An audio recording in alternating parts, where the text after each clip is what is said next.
오늘 본문 말씀을 통해서 지금도 남은 자가 있습니다 하는 제목으로 말씀을 드리려고 합니다. 유대인들의 교육의 방법은 아주 탁월합니다.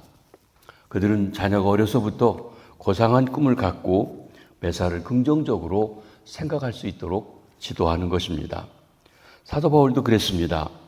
바울은 어려서부터 매사를 하나님 앞에서 긍정적으로 보는 법을 배우며 자란 탓인지 모르겠지만 예수님을 거부하며 핍박하는 자기 종족을 향하여서도 조금도 실망하지 아니하고 있는 것을 오늘 본문을 통해서 다시 한번 보여주고 있습니다.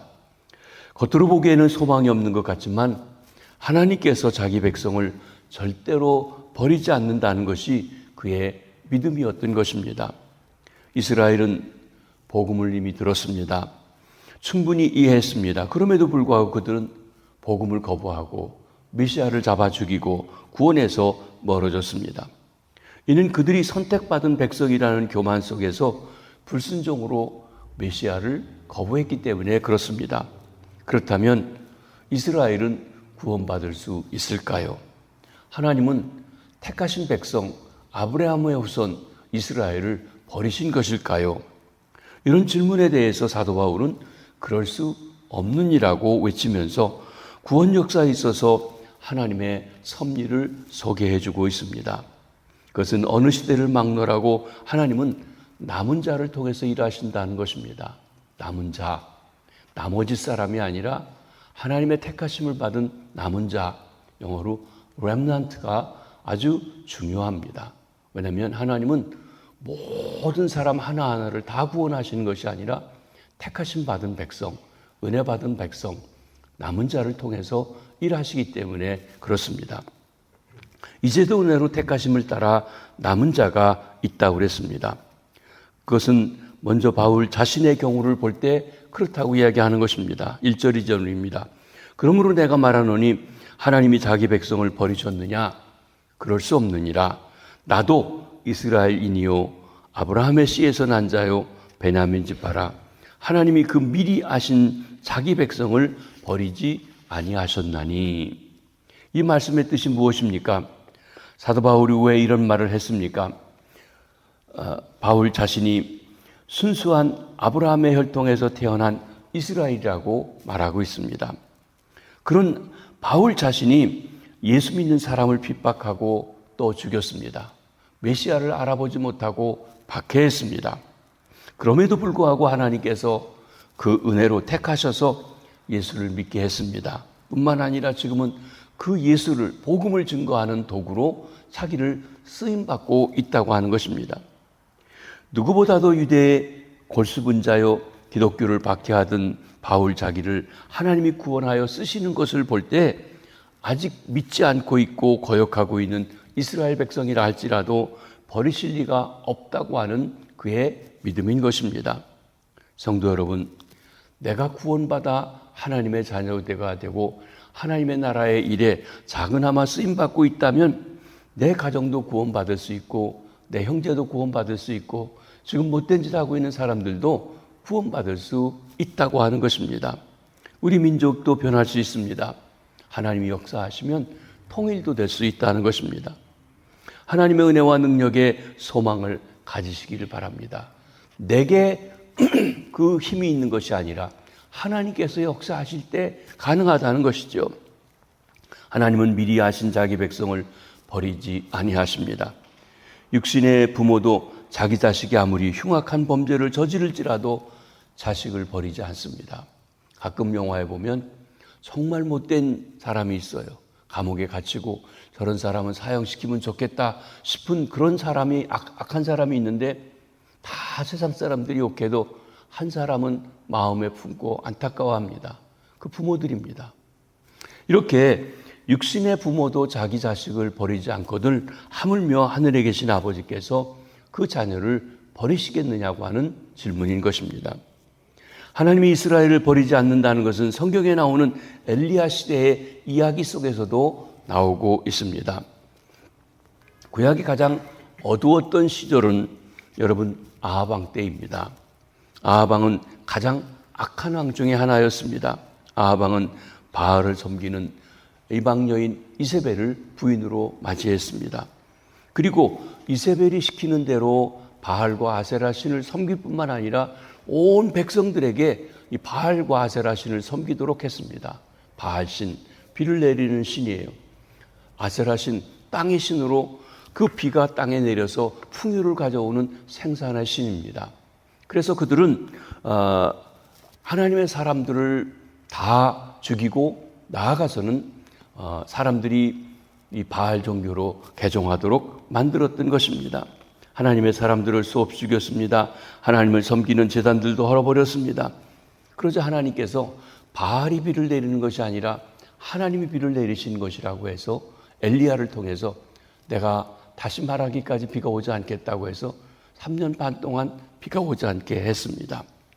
그리고 하나님이 때가 되자 엘리야를 보내서 이 바알 아세라 선지자 850명과 갈멜산에서 하늘에서 비가 내리게, 불이 내리게 하는 신, 그가 참 신이 되는 그런 대결을 하게 되었던 것입니다. 하늘에서 불이 내려 제단을 사르게 하는 신. 바알 선지자들이 먼저 자기 신을 부르고 춤을 추고 온몸을 상하게 하면서 소리 질렀지만 비가 내리지 않았습니다. 혼자인 엘리야가 하나님 앞에 기도합니다.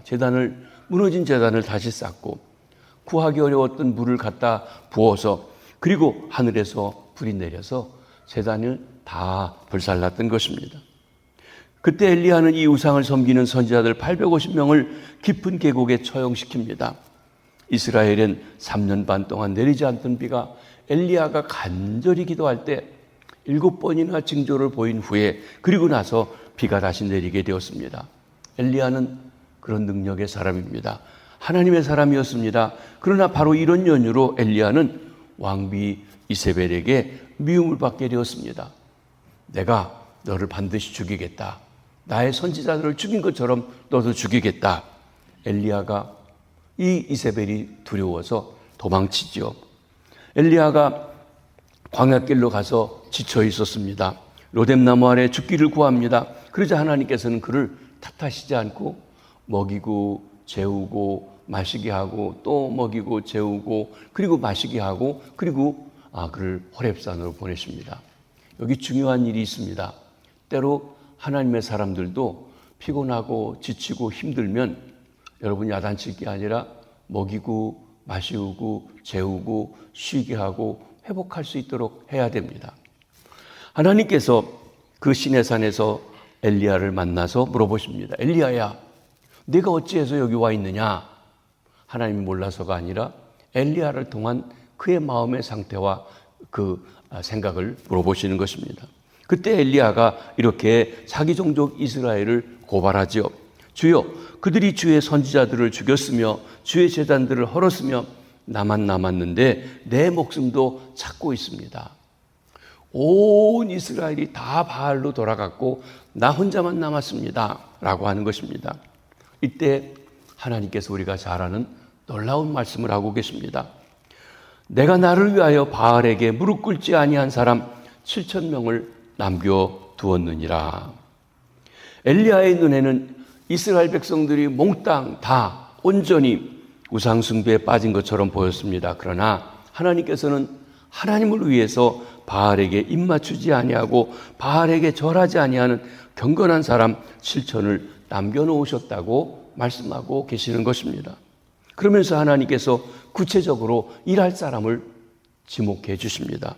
엘리야야, 내가 그렇게 물러나고 싶으면 농사꾼인 엘리사에게 기름을 부어 너를 대신해서 선지자가 되게 하고 북왕국에 있는 예후에게 기름을 부어서 이스라엘의 왕이 되게 하라 하고 그의 사명을 구체적으로 가르쳐 주십니다. 아직도 할 일이 많고 구원받을 백성들이 많이 있다는 것입니다. 얼마나 중요한 이야기인지요. 엘리야가 생각할 때는 다 망한 것 같은 세상으로 이제 끝장난 것 같습니다. 그러나 하나님께서는 아직도 하나님을 섬기는 그의 참 백성, 남은 자, 렘넌트가 7,000명이나 있다고 하는 것입니다. 여러분, 때로 우리가 우리나라를 볼 때 너무 좌파로 가고 다 이렇게 빠지는 게 아닌가. 교회들도 목사님들도 그런 것이 아닌가. 그런데 분명 하나님께서 신실하게 나라와 민족을 위해서 기도하고 그리고 하나님의 복음의 가치를 가지고 있는 사람들을 남겨두셨다는 것이, 미국도 옛날 같지 않고 나라가 여러 이렇게 좀 막 나가는 것 같고 향락과 사치로 가는 것 같고 복음에서 멀어진 것 같지만, 그러나 이민족을 위해서, 이 나라를 위해서 또 숨겨두고 남겨두신 신실한 믿음의 사람들, 남은 자, 렘넌트가 있다고 하는 것입니다. 여러분, 나 혼자만 있다고 할 때는 고독하고 절망합니다. 그러나 7,000명이나 더 있다고 한다고 하면 절망할 이유가 없습니다. 고독할 이유가 없습니다. 그러기에 믿음이란 패역하고 완악한 백성들을 보고 낭망하고 절망하는 게 아니라 그 배후에서 역사하시는 하나님을 바라보고 소망을 갖는 것입니다. 우리의 현실은 절망이지만 하나님께서 모든 것을 아름답게 하시고 또 뜻하신 바로 남겨둔 자를 두고 계시고서 일하신다고 하는 것을 소망하는 것이 진정한 믿음이라고 하는 것입니다. 하나님께 소망을 갖는 것입니다. 하나님께서 그의 백성을 완전히 버리지 않으셨다는 것은 사도 바울 당시 교회 상황을 보아서도 알 수가 있습니다. 남은 자가 있습니다. 엘리야 시대에 7,000명의 남은 자가 있었던 것과 마찬가지로, 그런즉 이와 같이 지금도, 즉 바울 시대에도 남은 자가 있습니다. 그랬습니다. 바울은 그의 동족으로부터 아주 고독감을 느낄 때 엘리야에게 주어졌던 그 역사를 말하면서 내 눈에 보이지 않지만 하나님의 은혜로 택하심 받은 남은 자가 있음을 믿고 있었던 것입니다. 아마도 그 사람들이 꽤 많은 숫자가 있었을 것입니다. 사도행전 21장 20절에 보면 예루살렘 교회의 감독인 야고보가 바울에게 이렇게 이야기합니다. 형제여, 그대도 봐는 바에 유대인 중에 믿는 자의 수가 수만 명이니 하는 말씀이 나옵니다. 그렇습니다. 사도 바울 당시의 초대교회에도 하나님께서 다 메시아를 거부하는 것처럼 보이지만 메시아 앞에 돌아와서 복음을 믿는 사람들이 수만 명을 하나님께서 세워두셨다고 하는 것입니다. 남은 자란 다수가 하나님을 믿지 않고 불신 가운데 있으며 죄악을 빠졌을 때에도 하나님을 믿고 의지하고 따르는 소수의 사람입니다. 여러분, 구약 창세기에 보면 노아 홍수 때 온 세상이 완악하고 타락하고 방종했습니다. 하나님이 홍수로 다 쓸어버리고 싶을 만큼 그렇게 악했습니다. 근데 그 중에도 하나님이 남은 자 8명을 주셨습니다.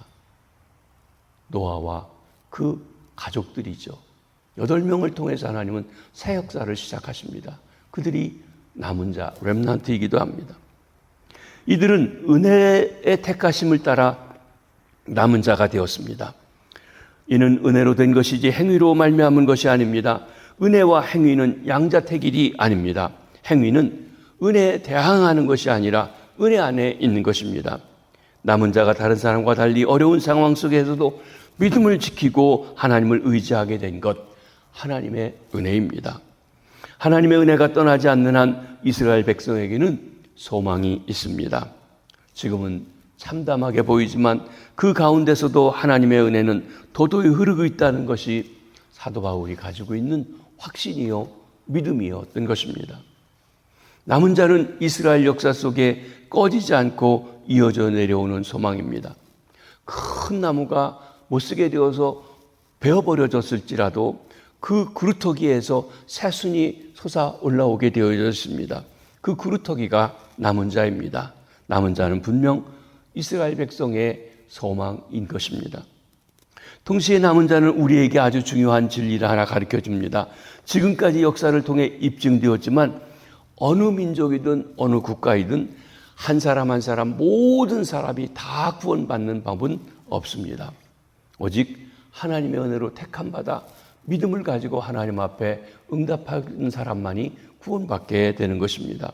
그러면 택함받은 사람, 렘넌트, 나머지 사람 말고 나머지, 여기서 나머지는 the rest라고 하는 말입니다. 즉 택함받지 못한 나머지 사람들은 어떤 상태에 있게 되는가? 오늘 본문에 여기 나타나는데 7절에 보면 우둔하게 됐다고 했습니다. 그런즉 어떠하냐? 이스라엘이 구하는 것을 얻지 못하고 오직 택하심을 입은 자가 얻었고 그 남은 자들은, 그 나머지 사람들은, the rest, 나머지 사람들은 우둔하게 되었느니라. 먼저 바울 사도는 여기 7절에서 1절부터 6절까지를 종합해서 말합니다. 전체로서 이스라엘은 그들이 구하는 찾던 것을 얻지 못했습니다. 이는 로마서 9장 31절에서 의의 법을 따라간 이스라엘은 율법에 이르지 못하였으니 한 말씀과 같습니다. 선택되었다고 자부심을 가졌던 그들, 자신의 방법으로 열심을 내어 율법을 지킴으로 의롭다함을 얻으려고 했던 이스라엘 백성들, 그들이 비록 이스라엘 사람이라 하더라도 그들이 구한 것을 얻지 못했습니다. 오직 이스라엘 중에 택하심 받은 자들만이 그들이 구하는 것을 얻었습니다. 이는 하나님의 은혜입니다. 하나님께 택하심을 받아서 그렇습니다. 하나님의 은혜 가운데 하나님의 정하신 방법인 메시아 그리스도를 알고 믿게 되어서 의롭다함을 얻게 된 것입니다. 은혜로 택하심을 따라 남은 자가 되었습니다. 그리고 이렇게 은혜로 택하심을 입은 남은 자를 제외한 나머지 사람들은 우둔해졌다고 말씀하십니다. 여러분, 하나님이 은혜를 주시지 않으면 사람이 우둔해집니다. 우둔함은 영적인 일에 대해서 전혀 반응을 보이지 못하는 것을 말합니다. 우둔하다는 말은 원래 뜻은 굳은 살이 박혔다라고 하는 뜻입니다. 여러분, 우리가 일을 많이 하면, 막 일을 하게 되면 손에 굳은 살이 박힙니다. 그래서 어지간히 뜨겁든지 어지간히 아픈 건 느끼지 잘 못하는 감각이 둔해진다고 하는 것입니다. 감각이 둔해진 상태가 우둔하다는 말의 어원적인 의미입니다. 그러므로 마음이 우둔해졌다는 것, 신령한 것에 대해 아무리 설명해 주어도 귀가 열리지 않고 믿어지지 아니하는 것입니다. 감각이 전혀 없는 살처럼 신령한 일에 반응하지 못하는 굳은 마음의 상태를 의미합니다. 이처럼 우리가 계속 하나님의 은혜를 저버리고 말씀을 거부하면 마음이 굳어지고 우둔해집니다. 하나님의 부르심에 대해서 둔해집니다. 하나님의 요청, 하나님의 뜻에 감각이 없어집니다. 죄를 짓고도 죄인지를 깨닫지 못하고 잘못하면서도 자기가 잘한다고 그렇게 착각을 합니다. 더 나아가 디모데전서 4장 2절에 말하는 바와 같이 자기 양심이 화의를 맞아서 외식함으로 거짓말하는 자라고 말했습니다. 양심의 화의 맞았다. 잘못하면서도 전혀 느끼지 못하는 양심이 없는 사람처럼 살아가는 것입니다. 이 우둔함을 모세와 엘리야가 증거해주고 있습니다. 바울 사도는 모세와 엘리야, 이사야의 글을 인용해서 그 우둔함을 설명합니다. 8절입니다. 기록된 바 하나님이 오늘까지 그들에게 혼미한 심령과 보지 못할 눈과 듣지 못할 귀를 주셨다 함과 같으니라. 우둔함은 혼미한 심령입니다. 그들의 임무와 관심이 무엇인지 모르는 어정쩡한 상태 가운데 빠지게 된다는 것이에요. 여러분, 졸려서 잠자고 있을 때는 뭘 하는지 모르죠. 가끔 텔레비를 보다가 뭘 보는데 너무 재미도 없기도 하고 피곤하기도 하면 졸면서 봅니다. 그러면 긴 시간을 봤는데도 뭘 봤는지 모르고 전혀 알지 못하는 상태가 있습니다. 이게 무감각한 상태입니다. 그러면서도 그 상태가 좋아서 계속 거기에 머물러 있기 원하는 자들이 있습니다. 깨워주지 말았으면 하는 그런 마음이죠. 보지 못하는 눈이라고 그랬어요. 소경은 아닙니다. 보기는 봅니다. 그런데 봐도 그게 뭔지 깨닫지 못하고 있어요. 그러니까 눈뜬 소경이라고 말할 수 있는 것입니다. 그들은 예수 그리스도를 보았습니다. 그러나 그들을 믿지 않았습니다. 그것이 우둔함이고 보지 못하는 눈이라고 말할 수 있는 것입니다. 또 듣지 못하는 귀를 가졌다고 그랬습니다.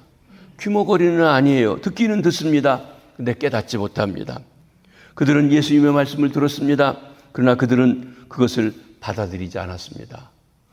마음에서 튀겨서 반대하고 거스리고 있었던 것입니다. 그것이 그들의 우둔함을 보여줍니다. 듣지 못하는 귀입니다. 그래서 예수님께서 말씀하실 때 종종 귀 있는 자는 들을지어다 하고 말씀하셨어요. 귀 없는 사람이 어디 있습니까? 물론 귀머거리도 있지만 말입니다. 다 듣습니다. 그런데 깨닫지 못하는 자가 귀 있으면서 알지 못하는 자인 것입니다.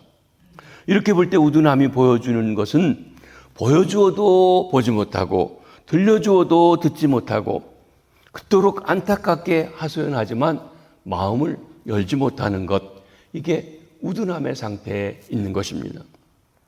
설교를 두어도 마음이 강팍해집니다. 이스라엘은 메시아를 죽이기까지 강팍해졌습니다. 그것이 기득권 때문입니다. 교만 때문입니다. 이스라엘은 기득권을 주장하고 택함받은 백성이라고 우쭐댔지만 은혜가 없어지고 우둔해지고 말았던 것입니다. 이 우둔함을 인하여 다윗이 기도하고 있습니다. 이는 바울 사도가 다윗의 시를 인용하여 그 우두는 자의 모습과 결과를 보여주는데 시편 69편 22절과 23절을 인용하고 있는 것입니다. 여기 9절 10절에 인용합니다. 또 다윗이 이르되 그들의 밥상이 올무와 덫과 거치는 것과 보응이 되게 하시옵고 그들의 눈은 흐려보지 못하고 그들의 등은 항상 굽게 하옵소서. 그들의 밥상이 올무가 된다. 이 말씀의 배후 이야기는 그렇습니다. 사람들은 그들의 잔치자리에서 편안하게 앉아 먹고 마시고 잔치하고 있습니다. 그런데 바로 그들의 안일함과 안정감이 그들의 멸망이 되었다는 것입니다. 그들은 환상적인 안전 속에서 매우 안일하고 편안하기 때문에 그들의 적이 생각하지도 않을 때에 덮칠 수 있다고 하는 것을 깨닫지 못했던 것입니다. 이는 바로 사도 바울 당시 유대인의 상태를 말해주고 있었습니다. 그들은 선민 사상 속에서 우리는 택함받은 아브라함의 자손이기 때문에 할례받은 백성이기 때문에 안전하고 자기만족에 빠지고 안일하게 여기기 때문에 그 선민 사상 자체가 그들을 파멸시키고 안일에 빠지는 그런 일이 되고 말았던 것입니다. 저희에게 주어진 축복이 밥상이 올무가 되어버린 것입니다. 밥상이 올무가 됐습니다. 그들의 눈은 흐려보지 못하게 하옵소서. 아까도 말씀드린 것처럼 눈이 흐려서 보지를 못해요. 그들의 등은 항상 굳게 하옵소서. 여러분, 우리 사람이 등을 피고 다녀야지 이게 아파서 구부리게 되면 얼마나 힘든지 모릅니다. 이들의 눈은 어두워졌습니다. 그들의 허리는 굽어졌습니다. 그러니 이제 더 이상 올바른 길을 갈래야 갈 수가 없게 되고 만 것입니다. 이스라엘은 그들이 거국적으로 예수 그리스도와 그의 복음을 배척한 이후로 그들의 정치는 뒤범벅이 되고 자신의 의도와는 다른 결과로 줄다름치며 로마에 의해서 파멸을 재촉하고 있었던 것입니다. 구분 등은 통상 슬픔이나 두려움, 억압 등 무거운 짐을 지고 있는 모습으로 평강이 없는 상태, 고달픈 상태를 말해주고 있습니다. 우둔하여지면 편안이 없습니다. 힘이 듭니다. 오늘날 우리 중에도 교회 왔다 갔다 하면서 난 예수 믿음이 됐다, 난 세례 받으시니 됐다, 난 집사가 됐으니 됐다 하는 거짓된 안일에 빠지는 이들도 있습니다.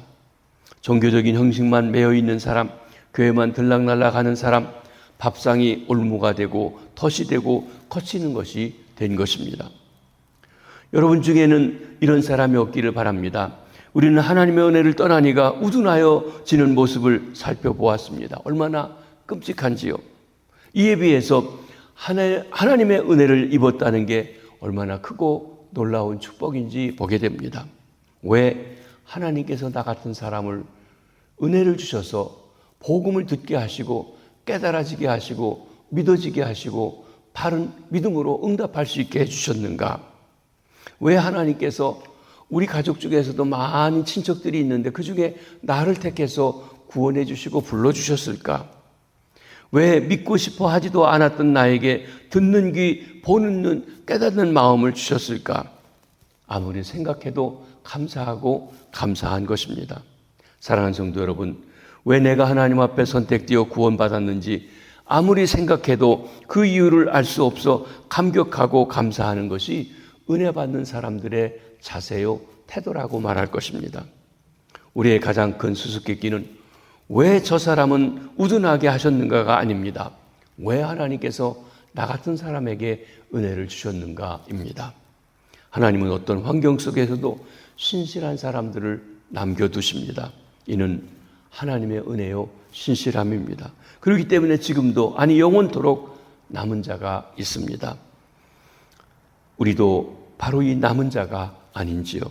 그렇다면 이제 하나님의 은혜와 신실함을 찬양하며 살아가시게 되길 바랍니다. 그리고 오직 하나님의 은혜와 신실함의 소망을 가지고 우리 환경이 힘들고 어렵고 사람들이 다 떠나가는 것 같을 그때에도 하나님께서 하실 일을 바라보며 택함받은 그 일에 감사하고 찬송하며 나가시게 되기를 바랍니다. 지금도 남은 자가 있습니다. 기도하겠습니다. 하나님 아버지, 저희들에게 복음을 전해주시고 그 복음이 우리들에게 나의 귀에 들려지게 하시고 믿어지게 하시고 그리고 믿음으로 응답하여 구원받아 하나님의 자녀 되게 해주시니 감사합니다. 우리의 가족들, 우리의 자녀들, 우리의 손주들, 우리의 형제들, 하나님이여 복음의 소리를 들었지만 자신이 가진 어떤 집착 때문에, 특권 때문에 밥상이 올무가 되는 일 없게 하시고 어리석어 그리스도를 물리치는 일 없게 하시고 믿음으로 주 앞에 나올 수 있는 은혜를 주시옵소서. 바울과 같이 완악하여 예수 믿는 사람들, 메시아를 박해하던 이들도 하나님이 역사하시면 구원해 주십니다. 하나님, 버리지 마시고 은혜를 베푸사 구원해 주시고 새롭게 하시고 역사하여 주시옵소서. 우리가 하나님 앞에 은혜 받고 택함 받은 일에 감사하며 찬송하며 영광 돌리며 살아가게 하시고 내게 주신 그 은혜를 알지 못하고 믿지 못하고 깨닫지 못하는 이들에게 드러내고 증거할 수 있도록 인도해 주시옵소서. 우리 교회 우리 집사님들과 어린이들 청소년들 폭포가 하나님 이집트에 선교를 떠나려고 합니다. 하나님 그 여정에 함께 하시고 그곳에 있는 이들에게 그리스도의 사랑을, 은혜를, 복음을 드러내고 돌아오는 귀한 은혜가 있도록 돌보아 주시옵소서. 오늘도 새로운 날에 일터로 가는 성도님들, 병상에 있는 환우들, 그리고 방학을 해서 휴가를 즐기고 있는 우리의 자녀들 위해 함께 하셔서 하나님의 영광 가운데 살게 하시고 날마다 새로운 믿음으로 주님의 자녀로 살아갈 수 있게 해주시옵소서. 우리 조국 대한민국에도 남은 자를 주시고 우리가 살고 있는 미국 땅에도 복음의 나라로서의 사명을 감당할 수 있는 남은 자를 두셔서 험한 세상 속에서 하나님의 역사를 일궈갈 수 있도록 인도해 주시옵소서. 감사합니다. 축복합니다. 예수님의 이름으로 기도하옵나이다. 아멘.